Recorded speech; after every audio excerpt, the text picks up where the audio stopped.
Welcome to Gilbert Talks podcast, where we engage in constructive community dialogue on issues that matter most to Gilbert, Arizona. Our mission is to enrich understanding, motivate engagement, and promote effective policymaking by bringing together local, national, and international experts with Gilbert residents. In each episode, we explore topics such as growth, education, healthcare, technology, and economic development, all with the lens of civil discourse. Join us as we listen to understand, respect diverse viewpoints, and build a stronger community together.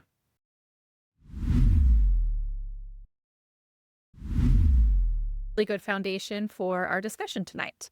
So we're going to start out some overview information. Gilbert is really fiscally responsible. We really try to do a good job, and there are several ways that we do that. One of them is that we do savings by refinancing our debt. Whenever, just like refinancing your mortgage, we try to refund our bonds at lower interest rates. Since 2012, we saved $38 million by doing this.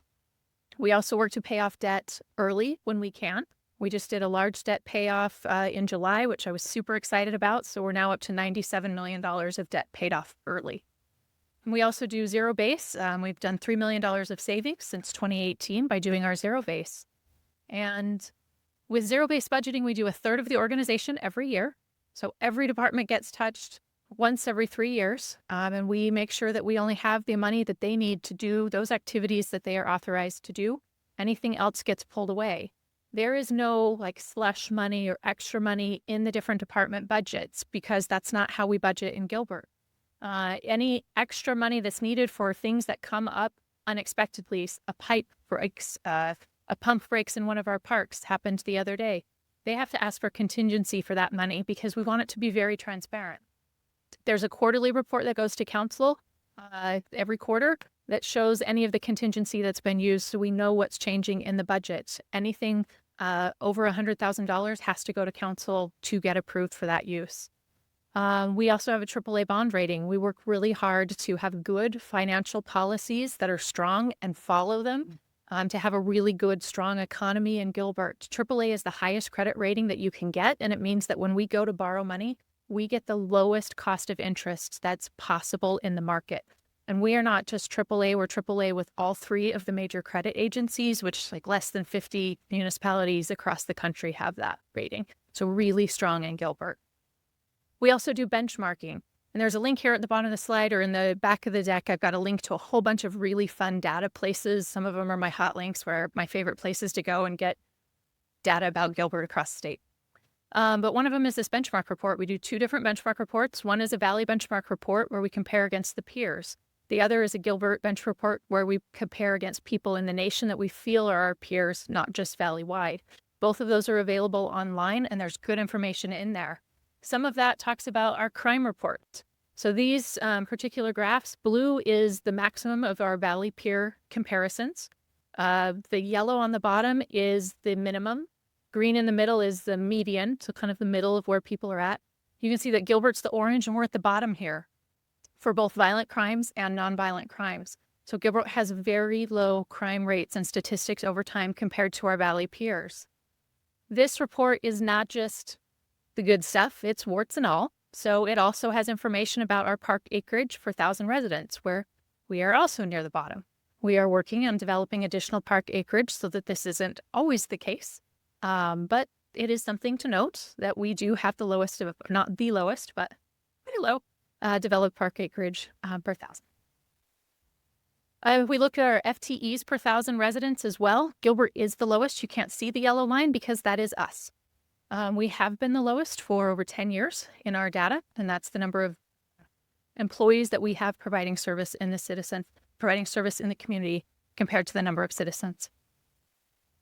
Some other interesting information. So outstanding indebtedness. This is a report the state puts out every year, and it shows kind of where is our per capita debt compared to other cities across the state. Check. I'm not sure if the mic's. Test.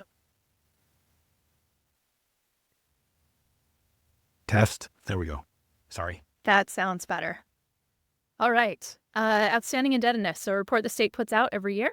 And Gilbert is towards the middle bottom there of what debt we have compared to some of the other cities across the state.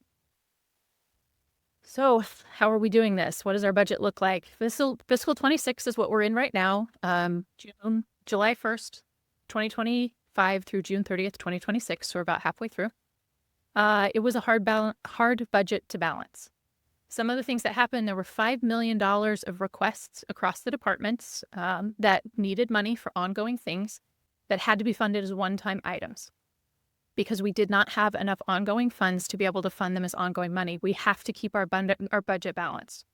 We can only use ongoing funds for ongoing things. We can't use one-time money for FTEs or other ongoing costs. So there's 9.5 FTEs, full-time equivalent employees, that we weren't able to fund as ongoing employees. Instead, we had to fund them as LTAs, limited term agreements. So they have like a 1-year contract with the town. We believe there is a need for ongoing service with them. That's why they were requested as FTEs, but we were unable to fund them that way because we don't have enough of the ongoing funds to do that. There were, towards the bottom, you can see requested versus funded positions across the town. There were about 150 positions requested, 51 across the town, all of the funds that were funded, so about 97 positions that have a really good business case that we were unable to fund in fiscal 26 budget because we don't have the money to do that. So that's where we're starting and where we're looking at with that. The budget is balanced with what we have going on. So this is the level of service that we can afford with our revenues right now. Our revenues have really leveled out, and we'll talk about that in some of the next slides. And so this is kind of what Gilbert future looks like, although we already know that there's a deficit because we couldn't fund all of the things that were requested and needed across the town with strong business case, even in fiscal 26. We do a long-term forecasting model, which is shown up here on this slide. It changes every year because our knowledge of what's happening in the future and our assumptions change every year. But this, the line is the revenues and the bars are the expenditures that we plan. And you can see that the expenditures are growing faster than we anticipate that our revenues will grow. And we'll talk about some of those reasons as we go through the slides. But there is a structural deficit we can see coming forward, which is why one of the reasons we're having this discussion of what do we want in that future? What do we do about it? So with that, we've talked expenditure side. Let's talk revenue side.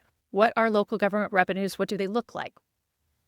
In local government, we have, often report, oh, here's the total amount of money in the town. Well, that's not just money that we can use for anything that we want. We keep them in separate buckets or funds represented by these balloons here on the screen. Each of the balloons has different restrictions with the money. We can't just use it for anything. General fund is the least restricted. That's where we have our regular sales tax money. It's where we fund police, fire, parks, recreation, courts, our town council, HR, IT, all of those types of things. You can see there's one for water. That's where we fund water services. Only the utility bill money is going in there. Only that money is only used to pay for the water service that's provided. So it's a separate area, like a business on the side. Same with wastewater. We have replacement funds that are used to replace infrastructure as it ages because we know we need to. Just like in your house, you might have a roof replacement fund or an AC replacement fund. We have something similar. So how do we fund the general fund? Most of our discussion tonight is general fund based because that's where most of our imbalance is coming from. General fund in Gilbert, we fund most of that through sales tax money. You can see about 60% is privilege license tax or sales tax.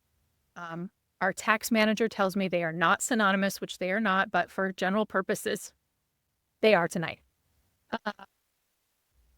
Perfect. She will be proud. So most of it comes from the sales tax. The local sales tax is the rate that the town council has authority to change. And then there's state shared revenues, state shared privilege license tax or sales tax, and urban revenue sharing, which is state shared income tax. We'll go into more detail kind of about what those are as we come up, but those represent a good portion of the revenue. And then that other 11% is parks and rec fees. You get a speeding ticket, court fines, go get a building permit. So you would think that all of those would be more of our budget, and it's really a very small amount of what funds all of Gilbert revenues. So sales tax compared to other communities, remember that sales tax funds most of what we do in our Gilbert General Fund. It's about $540 per citizen when we divide it out by population. Our other communities have a lot more revenue per citizen available at their disposal. Most of these other communities also have a property tax or other sources of revenue that are helping fund their general fund. So that's one of the other differences to keep in mind as you look at this chart and the differences in how we're funding our organizations. When we talk about sales tax, we talk about it as a big category. It's actually a whole bunch of small categories that make up the big one. So there are different things like the bed tax when you go stay at a hotel. There's amusement categories, communications and utilities, construction contracting, rental of, some of these are moved around just a little bit in translation. So there's differences in those categories, and each of the categories can actually have a different rate on them. Two of the things to point out are a couple of things. In Gilbert, our largest category is retail sales. That is common across Arizona. Most municipalities have the largest category is retail sales. You'll notice what is hopefully highlighted, residential rental up here. It should have I think some things moved around. We'll get those corrected before the slides go out to everybody. It's about $4.5 million from residential rental. The legislature removed that as a category that we are allowed to tax starting January 1st, 2025. So just this last January, we are simply not allowed to tax for it. So half a year was $4.5 million. Total year impact is $9 million. The town no longer has an ongoing funding. There was no alternate revenue source provided by the legislature as an offsetting balance for that. So we just have to make up that difference in our budget. The other category is food tax, which is about $19 million. Retail food for home consumption here. It's our second largest category. You should note that there is an item on the ballot for November of 2026, so a year from now, which will ask voters if they want to put a cap of 2%. That's the basic idea, cap of 2% on that. So we would not ever be able to change the rate on this category, our second largest category in our sales tax revenues. All right, let's talk state shared revenues. State shared revenues, there's four kinds: state shared sales tax, income tax, HERF, which is gas tax money, and VLT, vehicle license tax. So when you register your car, a portion of that money goes into the state shared pot. In 1972-ish, the cities and states got together and made some agreements. In those agreements, they said, we're going to create a formula where we share the revenues. The state is going to collect them. They will distribute them to the cities and towns across Arizona, mostly based on population. And in exchange, cities will not be able to do some of the taxes on their own. So it helps simplify things, so everyone's not doing their own thing. So cities and towns in that agreement cannot do any of the income or luxury taxes. By state law, we are preempted from doing those now. And instead, we have these state shared revenues, and we'll go through each one of these. One thing to note on the state shared revenues is Santan Valley, when they incorporate, which they have voted and are going to incorporate, starting in fiscal 27, next fiscal year, they will begin to get state shared revenues as well, because they will be an incorporated city. That will make one more city in the pot, so 92 cities and towns instead of 91. Excuse me. And so everyone will be sharing this pot of money a little bit differently. That will mean about $1.8 million per year less revenue to Gilbert when they come into the pot of money and start to share with us. So state shared sales tax. Thank you. State shared sales tax. A portion of the 5% rate that the state collects gets divided out to all the cities and towns based on population. To Gilbert, that's about $40 million a year. So real money, a good amount of money. That's about all there is to say about that. State shared income tax, because I could tell you a lot more, but we don't have the time. Mm-hmm. State shared income tax is also called urban revenue sharing.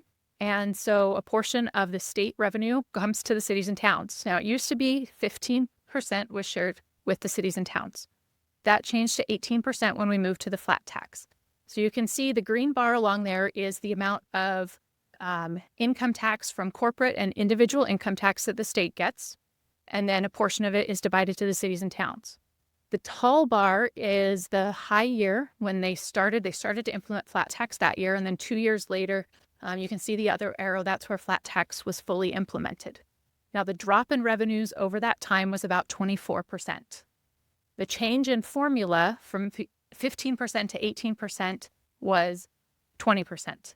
So you can see that that is not exactly aligned. We appreciate very much that the legislature worked to make sure to hold cities and towns harmless with the revenues that we would get when we move to a flat tax income system. Unfortunately, we have not been fully harmless in that change because there is a difference in those revenues there, and that does not account for any growth or additional businesses or people coming into Arizona over that period of time.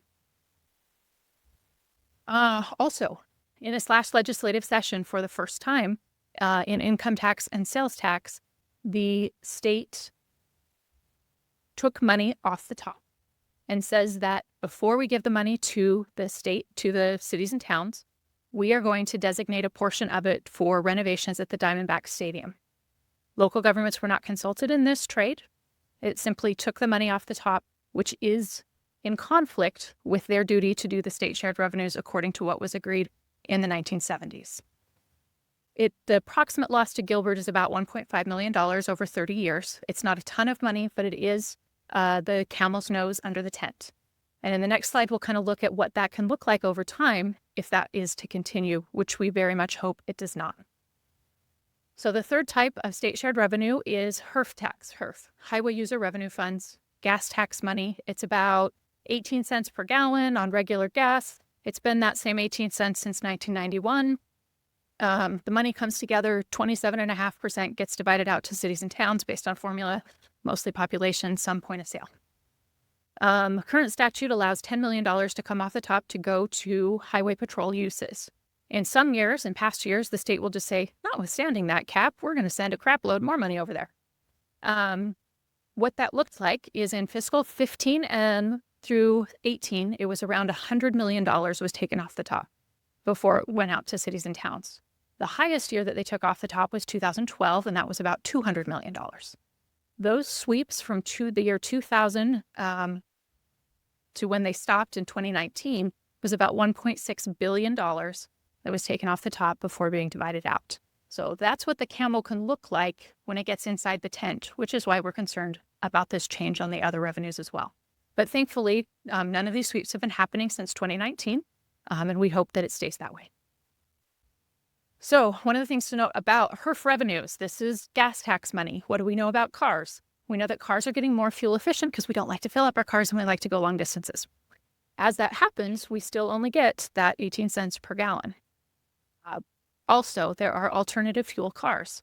So as people get their fuel at places other than the gas pump, we are not getting any of that revenue as a city or town to help maintain the roads. HERF money is required to be used for road maintenance or road-related expenses. It's restricted money.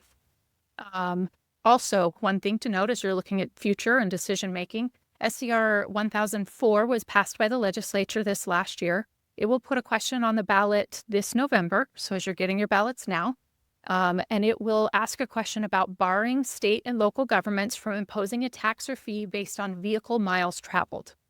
The answer to this question will help inform what our options are on how to fund road maintenance moving forward, because gas tax is dying over time. How long that will take, we don't know. But it is decreasing, and what can we do about the other fueled vehicles, and how do we have them help pay for their share of the miles that they're driving on the roads? All right, the fourth area of state shared revenue is vehicle license tax. About 20% of the revenues collected when you register your vehicle gets divided out by cities and towns, mostly based on population. In Gilbert, we use the vehicle license tax to help fund our roads. That is uncommon. Most of our other peer cities are using it in their general fund to support their general operations. We know that our roads need to be maintained, which is why our roads in Gilbert look a little different than they do when you drive in some of the other surrounding cities or Tucson. So we also are aware of our road assets. We have a list of when the roads went in, what maintenance is needed on them, what assets need to be, what's the useful life. So we took all of that information and we said, what is our replacement plan look like if we know when roads need to be maintained, major reinvestment or redo of the roads, and we plotted that out. So in red is our look at what we believe our expenses will be over the next several years. You notice that it does go up fairly high, and that's because roads have a 20 to 40 year useful life. Most of Gilbert's growth happened about 30 years ago. And so we are approaching that time when our roads need significant reinvestment, and we are aware of that. The line across the graph that you see is what are both VLT and HERF revenues added together equal. They are not enough to sustain our road needs moving forward. And so we are going to have to do something in Gilbert to figure out how to fund our road needs, or we won't be able to maintain our road infrastructure as we have for the past life of Gilbert. This is a quick look at state shared revenues, all 4 of them together. They have been declining over the last 3 years, mostly because of the income tax side, the state shared income tax. This is going to move up from here, we hope. It's based off of revenues received 2 years ago, so it's really predictable. And we do anticipate that those revenues will increase some in 2026 or 2027, which will be very good. Okay, next area of revenues that local governments can use to fund operations is property tax. There are 2 kinds of property taxing in Arizona. There's a primary property tax that can be used to fund general operations. It is the least restricted of the 2 types of property taxes. You have to have voter approval to put a primary property tax into place. Once it is in place, it can only increase by as much as 2% per year. That's a cap that's in statute. There is no, what if something happens and there's an emergency and you really need some extra money for 1 year? That is not allowed in statute. It is a max of 2% per year. There is a second type of property tax, aptly called the secondary property tax. That has to be approved by voters on a ballot, and it's to be able to issue debt and repay bonds for a specific purpose. So whatever purpose is listed on the ballot that the voters agree to, then you can issue debt and use this property tax money to be able to repay that debt over time. Gilbert does have a secondary property tax, and we're using it to repay transportation bonds. And also we have a little bit left to pay on the public safety training facility. But those are the only 2 purposes that we currently have for those bonds. When you're looking at property tax, you have to be really careful at only comparing the rate because there are some big differences. This is a graph looks at what's the rate that the various cities charge, and then what's the total amount of revenue that they get from that. I don't think I can point on the screen. So top bar is the rate for Gilbert, 98 cents per $100 of assessed value, and that brings us about $34-35 million of revenue total in a year. Now look at the Scottsdale line. Scottsdale has a rate in total that is slightly lower than Gilbert's. It's 91 cents. But their total revenue is $75 million. And that's because they have significantly more value in the infrastructure that they have with their town. So there is a very big difference in revenue that comes into the town, even though the rates are very similar. All right. Kind of last area that we have control over as local governments are franchise fees. And you can see from what's on the screen, this ain't a lot of money. Gas tax, we get a franchise fee. It's usually 2% for those who get to use our right of way because they have infrastructure in the town's right of way. And that's kind of like the rent that they pay. Same with electric, about $500,000 per year. And then cable, we get to charge, that's about 5%. But the interesting thing about cable is we can charge franchise fee on cable. We cannot on internet. How many people under 40 do you know that have cable? So this is a dying revenue source and will eventually go away when cable goes away because on-demand and streaming does not have to pay the 5%. So let's talk a little bit more about the electric. Gilbert's getting $500,000 a year. Scottsdale's getting almost 10. Difference is there are 2 major electric providers, APS and SRP. This is the service map for APS. In white is the service area for APS, and gray is the service area for SRP. You can see that Scottsdale is mostly in the white area, Surprise mostly in the white area, Gilbert mostly in the gray area with a little bit of white right in our downtown area. APS has to pay the franchise fee. SRP is a quasi-governmental entity. They are exempt from having to pay the franchise fees. So this is never going to change unless the service area maps change or unless SRP becomes non-quasi-governmental and has to start paying the franchise fees. That's just the cards and how they fall and the differences of revenues. So even though Scottsdale and Gilbert both get to charge franchise fees, there is a difference in the amount of revenue that we will both be able to receive over time. And that's just the cards that were dealt. So major funding sources that we can use to fund operations in Gilbert: sales tax, our state shared revenues, sales income, HERF or gas tax, vehicle license tax. We can do property taxes, primary and secondary. We can do franchise fees, and we can do fees for service. That's really the portfolio of revenues that we are allowed as local governments in Arizona. We are preempted or not allowed to do anything with local tobacco or alcohol tax, anything with local gas tax, local income tax, or residential rental now. There's different volatility with these revenues and different levels of control. Gilbert has control over sales tax rate. Mostly, we have seen them take, like residential rental was removed, so we no longer have control over that. It is very volatile. You change your tax or your spending patterns in Gilbert, and 4 weeks later, it shows up in our revenue. Very little runway lead to be able to make changes to our operations in response to changes in sales tax revenue. State shared taxes, we do not have control. They are the state formula. Primary property tax, we, with voters, have the ability to be able to put those into place, but there is a state cap of 2% that we don't have control over with property tax. Franchise fees, they're limited. They're not a lot of money. And with the cable declining, that will eventually go away on that side. And then we do have fees for services that we can charge. They are usually local control and usually very stable. So when we look at all of our services, we want stable services, we want low density, and we want low taxes. The reality is we can only ever get 2 of those things at the same time. Having all 3 of those things at the same time, that just doesn't exist. So we have to figure out, where do we go from here? What is it that we want in our town? What's most important to us as we look at services and taxes and what we want for our future in Gilbert? All right. Thank you, Kelly.